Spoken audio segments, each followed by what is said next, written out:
আসসালামু আলাইকুম, সবাই কেমন আছেন? আশা করছি সবাই খুব ভালো আছেন। আলহামদুলিল্লাহ আমরাও ভালো আছি। তো আমি আজকে শোল মাছ রান্না করছি ছোট করে টুকরা দিয়ে আলু দিয়ে, আর রান্না করছি মুরগির মাংস তো রেগুলার রান্না করতে হয়, বাচ্চারা মাছ খেতে চায় না, সেজন্য মুরগির মাংস রান্না করেছি। আর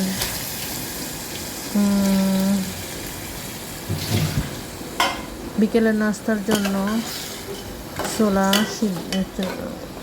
মটরের ডাল ভিজিয়ে রেখেছি, তো এটাকে এখন ব্লেন্ড করে নেব। তো রান্নাটা মোটামুটি শেষ হয়ে গেলে এটা ব্লেন্ড করে নেব।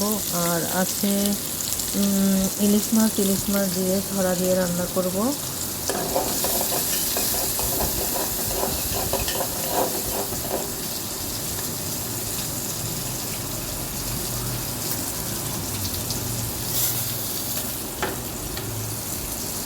তো এক একজন এক এক খাবার খেলে আসলেই সমস্যা ফ্যামিলিতে। তো এই যে মটরের ডাল ভিজিয়ে রেখেছি, তো এটা ভিজানো শেষ, ধুয়ে এবার ব্লেন্ডার করে নিচ্ছি। কাঁচামরিচ সঙ্গে দিয়েছি আর কিছুটা রেখে দিয়েছি। আর এটা হচ্ছে তালের বড়ার জন্য সব কিছু দিয়ে মেখে রেখেছি।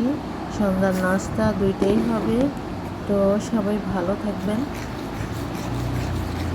শুভ দুপুর। আসসালামু আলাইকুম। আবার দেখা হবে পরের ভিডিওতে। আল্লাহ হাফেজ। যদি আমার ভিডিওটা ভালো লাগে লাইক শেয়ার কমেন্ট করতে ভুলবেন না।